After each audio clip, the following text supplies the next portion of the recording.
Welcome to the Grief Pod with Venetia Quick. This is a weekly podcast which looks at every aspect of something which has or will at some point affect us all. And that is grief. Whether you've lost a loved one or about to lose someone you know, or perhaps you're simply trying to help someone navigate their grief and don't know where to start or what to say, then perhaps this is the podcast for you. Each week I'll be bringing you different stories and experiences of loss, love, hope and at times humour. Ambiguous loss refers to a loss that remains unclear or without a definite end, making it for a lot of people very, very difficult to grieve in a traditional way. It's a sort of grief that many experience when a loved one goes missing. And on this week's episode, I'm joined by Mahon, whose brother Richard Doolan went missing 24 years ago. Thank you for coming in today, Jean, to talk about Richard. Do you want to start maybe by telling me a little bit about him and the day, I think it was a Saturday, 24 years ago, and what happened that day? Yeah, Richard was 27 at the time. He had recently moved out of the family home and got his own apartment in the next town and was doing reasonably well. He'd had a few problems with his mental health. In relation to work, he had an accident and couldn't work and was pretty upset about it. He was in a good place as far as we knew. Nothing major going on. Still involved with the family every day, popping in and out, and we're a large family. There's lots of us, and there's always lots going on. So that weekend, that week actually was just normal. Everything was just the same as usual. I had actually stayed in my parents' house on the Friday night. I was working night shift in Tesco's. So in the morning I come home and around 7 a.m. and went to bed. And around 12 midday, my mum started banging around upstairs, and that wasn't normal for Mammy. Mammy would keep the house quiet if I was sleeping, doing nights. And she came in and she said, "You'll have to get up." And I said, "What's happening?" And she says, "There's something wrong with Richard." And I said, "Sure, give me an hour or so and I'll get up." And she said, "No," she says, "I want you to get up now." So while I was, when I arrived in the morning, I had actually briefly spoken to Richard. He just said to me, any chance she could give us a loan of some money, which wasn't unusual. And I said, "Come back in the afternoon and we'll go up to the pass machine and we'll take out what you need and we'll sort it out." And he said, "Yeah, great." But when he went upstairs to the living room, he had a chat with Mum. She said he just sounded off. And he left, and my mum watched him walk down the hill towards the bus stop to head to his own house. And she just says she got an overwhelming feeling that she'd never see him again. And this was on a Saturday? That was on a Saturday morning. And when I got up around midday, we just got into my car and we drove down to the apartment, let ourselves in with the spare key, and he had changed his clothes, but he'd left his wallet and he'd left kind of everything of his personal effects. He didn't have, like, he wouldn't have had a passport, but he had his driving licence, everything was there, and money was still there, which was strange, because if he was so desperate for money, he wouldn't have left everything. But we kind of realised then that he'd changed his clothes. So he either had something to go to, and I was saying, maybe he'll come back around 2. And she said, okay. So we kind of drove around for a little bit, spoke to a few of his friends. And it's the middle of the day. Middle of the day. Wow. So where would you be going? What would you be doing? So we just kind of headed back home, and at 2 o'clock he didn't show up. And that night he still hadn't showed up. So by 10 p.m, my mum said, we need to ring the guards. By that stage, everyone was looking for him. So everyone who knew him, all the sisters were out. There's 5 of us and their partners, and our children, to a certain extent, were out looking for him as well. We had contacted all of his friends and no one had seen him. There was no sightings of Richard. Just vanished. Just vanished out of thin air. And that began the journey of registering him as a missing person, which was actually quite difficult. I can imagine, because it's really acknowledging that there's something not there right. is something wrong, and that he may be missing. Maybe like, he may be in trouble. There may be something else going on that we're not aware of, and that really is, at that time, that was in 2001, because Richard was an adult. Technically, when you're an adult, you're entitled to go missing. You can go and leave, but you would feel that someone who's of sound mind would inform at least some person where they're going or what they're doing. So at that kind of stage, we were kind of pleading with the police to give us a hand, but that didn't happen until 48 hours. That Which was is the standard at that time. At that time, everything's changed now, thank God. But at the time, you had to wait the 48 hours. But in that time, we had search parties out. His friends were out, our friends were out, and kind of everyone knew about it at that stage, as far as we could. In those days, there was no social media. Yeah. No phones, really, either. Phones were very seldom. I was the only one with a mobile. And now that was like a one of the old kind of heavy brick. Yeah. So you wouldn't have any way to trace anyone or to find out where they were last, and there's no online activity. So that was a kind of big one for us. He had just gone, and there was no sightings. Yeah. Wow. So at that point, you were saying as well about that Richard had some mental health problems. So you're thinking the worst then. Yeah. Personality wise, what was he like? He's very, very shy, but also very funny with a dry sense of humour. I think he was kind of drowned out with the 5 girls. We would all be very loud, up for anything, chat to anyone, first on the dance floor. But Richard was very reserved, quite quiet, and deep. And he was deep and dark. He was very dark-headed, and his eyes were dark and very handsome. But at the same time, there was a little bit of loneliness in him. He lost his friend when he was 19, and that was hard for him. He took it really hard. Yeah. So you saw him last on the Saturday.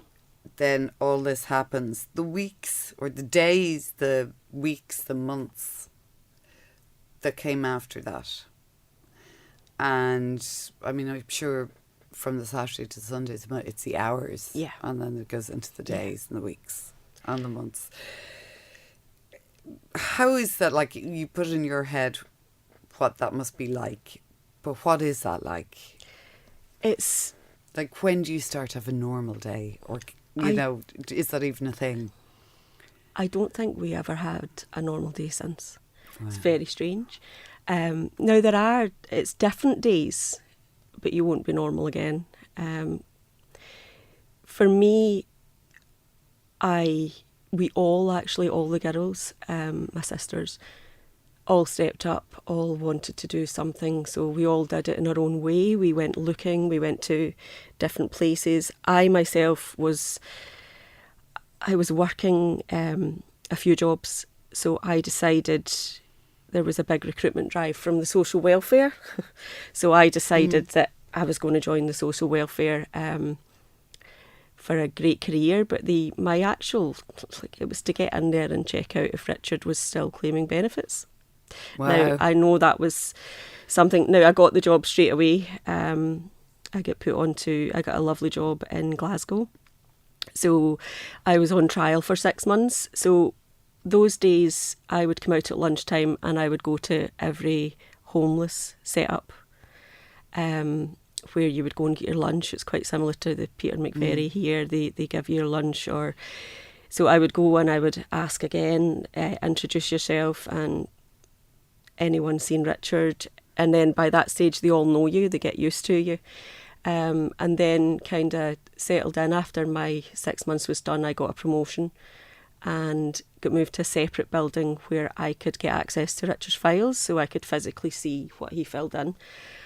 And I did that knowing that I could be sacked the next day. Wow. So that was a the big extent of which you were going to go to. Yeah. On the day that it happened, I actually got picked for a cheque. So when I typed in his, it's similar to it's the national insurance number. Mm-hmm. It's the same as your PPS number. And I typed it in the computer and I got all the information I needed. And at the end of it, I got it's called a cheque. So you have to fill in a form. You have to say why you're in this person's file. And I did that. And I was called in to meet with the boss, and she asked me and I told her. Wow. And she said, okay. She said, did you find what you were looking for? I said, no. To the extent that Richard hadn't claimed any more benefits. His benefits had got stopped when he became a missing person. There was no other registered addresses that he could have used, and there was no other aliases. So in a sense that I found what I needed to know, but I didn't find what I was looking for. I was hoping that he had moved away and claimed somewhere else, and there'd maybe be a forwarding address, and that never worked. So that was the extent that I went to. As well as all the searches, like we walked to hills. We were 15 miles outside Glasgow. We'd be classed as a countryside, and there's lots of old mining areas, lots of quarries. So that would be your evenings and weekends. You would have walked, searching, maybe a few of you, and then everywhere really. And then there was no spot he used to go to or anywhere that you were like, that's where he's gone. Or that's so who he's gone to meet. That was the first places we went to. Like we'd have spent a lot of times up the hills, walking and going to different areas. But a lot of people did that around there. So at that time, the guards, the police officers, the two Jims actually, and Davy Bird, they did a lot of cycling, and they included Richard in everything they did. So when they were going down the canals, they would go and search everywhere, and they would ask people if they'd seen Richard. Because it was a small area, there wasn't many missing people. Richard would have been kind of like the first major ongoing missing person, because the majority of people are found within a short period of time. So that for us was, we just looked for him. Yeah. There was no normality after that, especially for my parents. It's okay for me because I've moved on. I moved on, my sisters have moved on, but they're still met with that every morning. Yeah. It's the first thing they see. It's all they think about all day. They mightn't mention it. They mightn't mention it for a year. But that's what they do, and every night they're thinking about him before they go to bed. It's sort of like a limbo, isn't it? Yeah. That it's just this endless... It's an endless cycle of grief. And then you get a little bit of hope thrown in now and again. I think that's a big one. If you've no hope, I don't think you'd get through it. Yeah. And that hope comes by way of a tip-off or somebody seeing something. Yeah. At what point do you let yourself get sort of excited, or could this be happening? Yeah, I think within the first year there was a few sightings. One in particular was at a house party in Glasgow, and it was that weekend that Richard went missing, so it would have been the Saturday night. So we found out through someone that went to a AA meeting the following week. He said I drank with him on Saturday night, and we were all excited and like that. Like, it's not an excitement, it's an overwhelming sense of emotion that comes up through you, and you just jump in the car and you're driving, but you don't know where you're going. You don't know who you're speaking to. So we actually met the girl who had the party, and she confirmed that it actually wasn't Richard. It was actually someone who was very similar. Very similar to Richard. So all like little bits of false hope. Does that still happen? It happens every day. Every day. So last week, my husband and I had a date, and we went to Croke Park. So you had 83,000 people, and I love it. The atmosphere is amazing. We were watching Dublin play, and I'd say for about 90% of the time, you're looking at everyone. You're looking at the way they walk. You're looking at the way they turn, their height, their stature, in the way that they move, just for the slightest chance that maybe you could see them. Yeah. And even though this is a different country, you're still really aware that you're looking for someone. So every crowd is different. And there has been some occasions where I've jumped and thought, oh my God, that's Richard, until you get close and you realise it's not. Yeah. Yeah. And that's the ones that kind of hurt the most. Because that can happen a lot when you lose somebody as well. You do a double. Yeah, you do a double check, and then it starts in your stomach, and you feel nauseous, and then it's back to, you might be going somewhere with your kids. Yeah. And you can't tell them why you're upset. You know. Yeah. And it happens all the time. But you do get excited. We did get excited a few times. Not excited. It was just like, possibly, can we just find him? If something's wrong, we can. Even if he doesn't want to come home, for whatever reason he didn't want to come back, we just want to know that you're safe. You're safe. You're alive. I think when it starts to move on to 1 year, 2 years, 3, 4, 5, then it's a case of we just want to bring him home. Like if he has passed away, surely we would have found something first. Someone might have found a body. Because I think that's even, just you read about and you hear about other cases, and then on anniversaries, whatever, and there's reminders. There is, yeah. And you just go, or there might be, there's a new clue, or there's a new search for somebody, and you just go, what must that be like? Yeah. For me, when I had met my husband in 1999, well, he wasn't my husband then, but we met in 1999, and I was coming back forth to Ireland. So Peter was very aware of what was happening with my brother. But when I started coming over here, it was 2000, and I used to walk around a lot, and the posters were there of one missing person. It was Trevor Doolan. And I remember looking at all the posters going, wow, look at the effort this family's gone to get these posters everywhere. And I remember thinking, I really wouldn't wish it on anyone, wouldn't wish that thought of someone's missing, especially a young man, missing, possibly out there, possibly not. Why can't we find him? And I remember it was every time I come over, this poster, and his face was very prominent in Ireland. It was everywhere. It wasn't just in Dublin. We went down my husband's Galway. It was everywhere, all around the country. And I remember thinking, I don't want to know what they're feeling. It's like, keep it at the door. I feel really sorry for you. Yeah. But I would never want to have that feeling. Yeah. And then it was only a few months later that we actually, it's strange because I always say that we joined this club, and it's an elite club. And it's a club that anyone that's in it, you don't need to explain anything to them. Yeah. The conversations don't need to be had, but you all have the same. There's an understanding. And we're all in it. Even though you don't want to be in it. Even though you don't want to be in it. But there's that understanding that we're all in the same boat. We're all in the same boat. And you find that helpful? 100%, yeah. When I moved here, I joined a group called Missing in Ireland Support Services. It was Dermot Brown had set it up. He had... His son Derek went missing.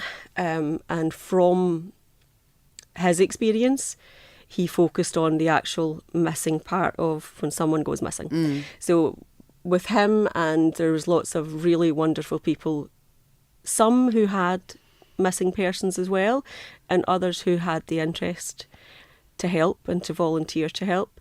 And through that, I found it was calming and soothing to me that someone else understood what I was going through. I didn't have to explain myself every time. And it's very strange because those conversations when someone ask you and you say, oh, my brother's, he's a missing person, he's missing 24 years, the first reaction to say is, oh, I'm so sorry. But I actually don't feel as if I have the right to grieve because no I haven't conclusion. lost him. Yeah, and I mean, I know that, I think for you, when somebody dies, and you're grieving, there's a support network, Yeah. and there's a support system, and everyone's sort of, Yeah. there for you. But I imagine because you haven't been able to grieve, and this is where this whole ambiguous loss thing comes in, because you don't know. You don't know. And it's a constant cycle of you lose them every morning when you think of him. Because I do think of him. I think of him most days. Now, some days I'm so busy. I have no time to sit down and reflect. But I do remember him every day. I have his photo up in my bedroom, and I remember him every day. So you have this constant cycle where you get up and one day you can be hopeful, the next day you're sad, the next day you're devastated, because it can be quite devastating. It's like losing him all over again, and that initial search, and it's a search in your mind, it's a search in your body. Everything is affected. Your whole life is affected. Like even our village at home is affected by Richard. All of his friends. Yeah. And how, I mean, obviously at the best of times when somebody dies or passes away, people don't often know what to say. Yeah. And they don't know what to do. In your situation, what do people say? It's very strange because I don't think anyone really knows what to say. Yeah. And a lot of the questions you would get, most questions you would get is, what do you think happened to him? So that's a really good question, because you could ask me today, and I would be pretty confident that Richard has passed. If he didn't pass that day, he passed at some point within the next week or so. But in that case, I would have to say why I thought that. Also, why it's not worked out that way, because I feel as if there's a body, so you have people questioning you. So do you think you wouldn't have found him by now if he was alive? So that was today. So yesterday, when you asked me the same question, Richard he went and moved to London. Yeah. And he has a wife and maybe a couple of kids, and he's happy. And he's happy there. And that's the difference with this type of loss, is because we don't know. You don't know. And you have so many theories. Everyone is wonderful at telling you what they think happened. And everyone is a detective, and everyone knows what happens, and anyone that knew Richard, they would have their own spin on the story, and that's okay.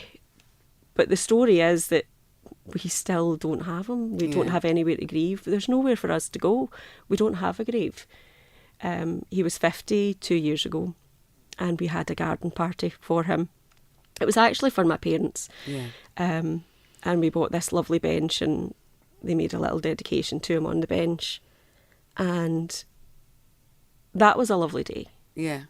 But the next day was awful. Yeah.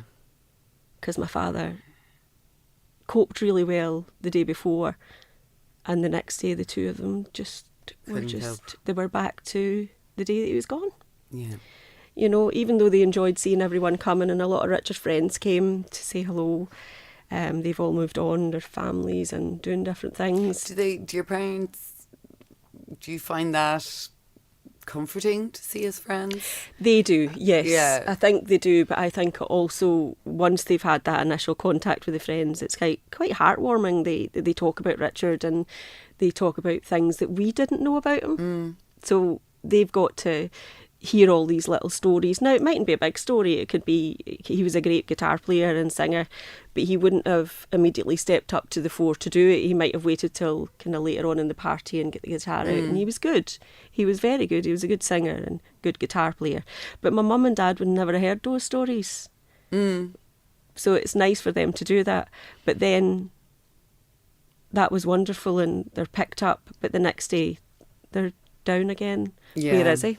Yeah. Where is he? Like, we should have him by now. Why? Yeah, and I suppose seeing his friends Yeah. move on, have their kids, get married is Yeah. sort of, they can't help but feel they've lost out. Yeah. They've lost out on Richard. They've lost Yeah. out on something that could have been, and then you make up little scenarios. It's like, I suppose it's similar when someone passes away.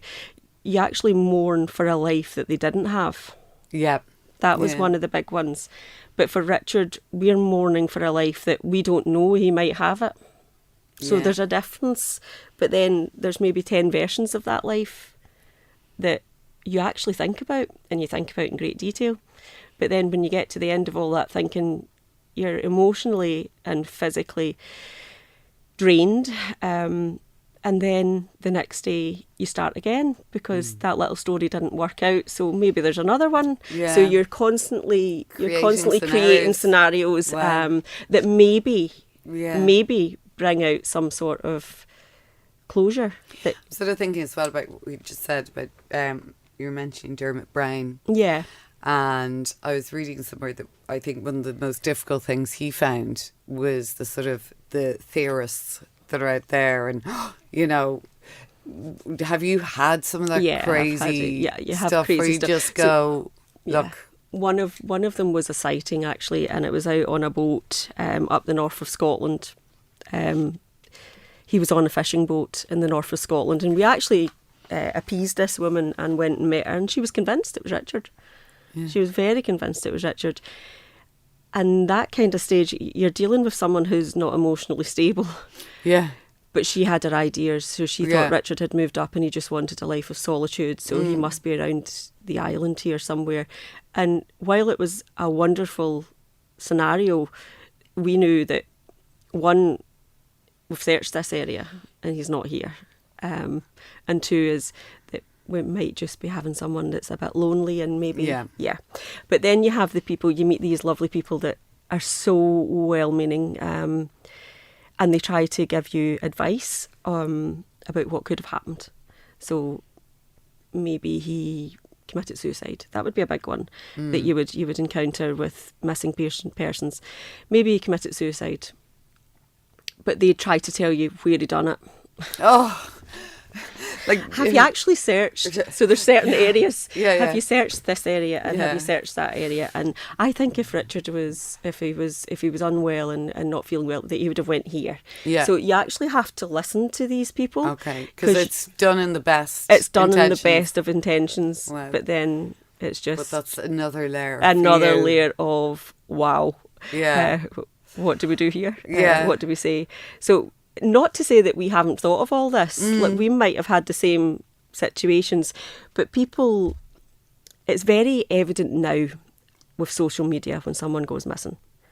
If you just stop and read, if say Facebook for one, I know Facebook doesn't get used a lot now, Instagram, but Facebook is one where you can leave comments. Yeah. So if you actually see the missing persons post, but if you go down through all the comments, some of them are really well-meaning, oh, hope you find them soon, but some of them will actually go into great detail of what could have happened. Yeah. It's very strange. Very strange. For one, they know nothing about this person, but because they've done a lot of watching TV and they know the area, or they don't know the area, but they're just Armchair detectives. armchair detectives. Yeah. But sometimes that comes in useful, because armchair detectives can give you an idea that you haven't thought of yet. Okay. Yeah, you haven't thought of. So that, in that kind of scenario, nowadays it's very helpful. But back then we didn't have access to everything. So like worlds apart, but in the same way they all have the same, they mean well, Yeah. but it's not the best. No, I'd Yeah. say it's sort of frustrating. Very strange. Yes. Very strange, yes. Sort of, how problematic have you found it, or have you just moving forward without this closure on a day-to-day? Like, you know, you have days when somebody, you know, they're dead. Yeah. You've had their funeral, and then the long journey starts of trying to get through that. And you have good days and you have bad days. everybody knows what's happened. So there is that sort of... Do you think people forget? I think, yes, they do forget to a certain extent, but I think people kind of take a step back, and everything else moves on. It's really only the family that are left. The family, we try to speak about Richard. Like, when I moved here, I had my twins, they're 14 now, twin boys. So we named them after my husband's dad, Tommy, and we named the youngest one Richard, which was very emotional because it's my dad's name and my brother's name. And that, for me, every time someone says to me, who are they named after, I find it really difficult. Yeah. Because it's followed by the question of, are they both dead? Yeah. And that one for me is a big one, because then you're opening yourself up. And you have to explain. And you have to explain everything all over again.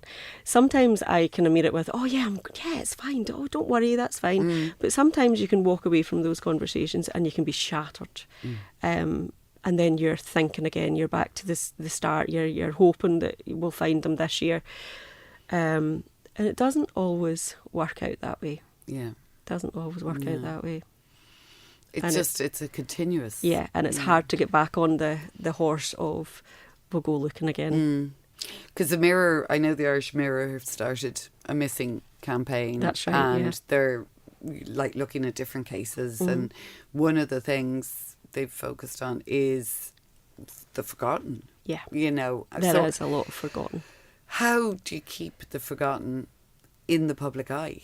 I think the only way for that is to do, like what you're saying, like what the Mirror are doing, you're bringing it up. But the last time we had a report done through the media in Glasgow, I'd say it could have been 5 years ago. And even at that, it was the same information put round in a different way. I think here we're very lucky that there is a lot of interest in the missing here. I think through the books that were written and through a few of the programmes that were brought out, that you have to keep those people, especially people who maybe died not by their own hand, someone who might have been murdered or something unsavoury happened to them.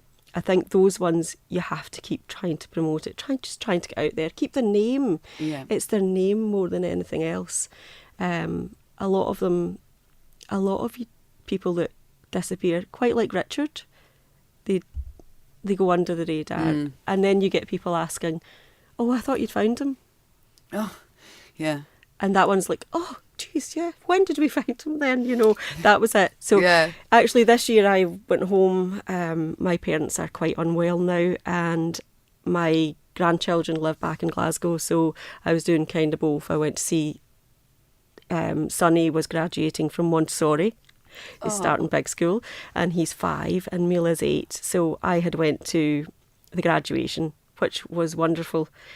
But after the graduation, the teacher was there, and she came up and she gave me a hug and she said, "Any news on Richard?" I was actually quite upset. Yeah. After it, but she was genuinely. Yeah. Yeah. Because she'd have been closer to age than Richard, just a few years. Maybe just thinking she was. Have you found anything? Yeah. Have you found anything? And I just thought that was lovely, but then I had to go to my parents and try and kind of be settled and not get upset. But when you do that, I actually got contacted by a lady on Facebook, Caroline Lyons. She does a missing person page, and she's based in the UK, but she does it for everyone. She found this quite upsetting. She's just on her own that there's a lot of forgotten missing persons. So she puts the page out. She actually contacted me that day and said that I'm doing a spread for Richard. They do a monthly, or it's like a focus on one person. So she always asks permission beforehand. So she just contacted me. She says, just to make you aware, Richard's not on the missing persons website for the police. She says the link has gone. So that kicked off 3 weeks of me trying to get through to the missing persons unit in Glasgow. You get sent all around the houses and you don't get to speak to anyone. But it took 3 weeks to get him put back on. And this should be something that's done straight all away. The time. But that in itself, I was actually just fighting to get it put back on. Like, why is it going off now? It could have been a technical glitch. They might have been doing updates. But it wasn't until I actually sat down and thought about it. What if Richard had been found and he had told them he didn't want to be a missing persons anymore and his name has been taken down for that? So those 2 weeks were filled off, is Richard alive? Yeah. So that totally changed my perspective for 2 weeks until he got put back up. Now, I didn't get a phone call. I didn't get anything. I got one phone call at the beginning from one of the inspectors there, and he said, I'll find out what's happening. I'll get it put back on, or I'll contact you with any information we have. And those 2 weeks were really upsetting because we're 24 years down the line, and it dawned on me, like, he could actually be alive, and what if he said to the police that he wanted to be removed from the missing person? Because it does happen. I've met a man actually who was gone and asked to be removed from being classed as missing. And that was a very interesting conversation. But then I was saying, maybe someone's had that conversation with Richard. And nobody has said anything? No. Wow. No. So he's back on the missing persons, back on the police website as missing. He's always been registered and missing with the missing people in the UK as well. But just something like that throws you. That was 3 weeks of my life that was upended. Seems quite a simple thing. So simple. The emotional, impact, and even just at home, I couldn't. When I was going to work, we had a few big days at work, and sometimes I couldn't think. I couldn't think straight. I couldn't, because I was like, why is he still alive? Is he still alive? Wonder if we're going to be told. I wonder if we're going to be told. And then every phone call. And then an email comes in. An email comes in. So and your heart skips a beat like it normally does. But then you have the good ones where it's not good actually. But it is actually good for me because you get a little bit of hope out of someone being found. Yeah. And someone being found so far into the journey. Yeah. There was one in 2002, Dennis Walsh, I believe. He went missing in 1996. He was 23. He went missing from Limerick. And in April 1996, there was body parts washed up on Inishmore. So those body parts were removed and taken to Galway, and they took out whatever samples they could, and he was sent to a storage facility. And they found him. He was identified in 2022. So it took 25 years for him to be identified. Wow. And while it was good for the father, Dennis, and Mary, his mum, they were actually relieved and the family was relieved. And it was actually, I felt really good for them that they had actually found him and they can lay him to rest. But after the initial, he's been found and they were advised of it, then you have all the questions of, why is no one talking to each other? Yeah. There was no like the Guardian Limerick. Why weren't they talking to the Guardian Inishmore? You know, the bodies and the unidentified, and that's a huge one as well. There's lots of unidentified, and there has been days where I have scrolled through different countries' pages of reconstructed faces. Wow. Which is it's emotionally damaging, but it's also it has to be done, and it has to be done with someone that recognises. Yeah, and I guess as well you've got the thing like on the news, because news is so instant nowadays with social media and everything that, you know, you hear of remains being washed up somewhere or being discovered, or, you know, and you must always get that. Oh yeah, every time. And even for the first maybe 10 years in Scotland, my parents were contacted every time there was an unidentified body. Wow. So they were contacted every time because you had to have permission to use your DNA. Wow. to be included in the DNA analysis. Now that has changed, but at that time that was a big struggle as well. So there's a body found and the police would come at the door and my parents would go through it all again. But that also gave hope. Yeah. But then within a few days that hope was gone because it wasn't actually Richard. Well, So mixed. Must be mixed very emotions, mixed. Finally, 24 years on, you are still hopeful. Yeah. And how are you, as I guess, together as a family after this, or during this, I should say? Yeah, we all have different ways of dealing with it. Days of, like, we've missed 24 of his birthdays. And that for us is huge because we would have a birthday cake for everyone. Yeah. Every family member. He's missed so many births. He's got 5 new nieces and nephews. He's got 8 grandnieces and nephews. He missed the weddings. He's missed the parties. He's missed nearly everything. But we've also missed him on those days too. So it's like a big kind of circle. But I would like to think that we will find him in one form or another and hopefully just put everything to rest. Yeah. Jean, thank you. No problem at all. Thank you for listening to this episode of The Grief Pod with Venetia Quick. You can listen on SoundCloud or wherever you get your podcasts. We also have an online community on Facebook, The Grief Pod, or on Instagram @GriefPod Series.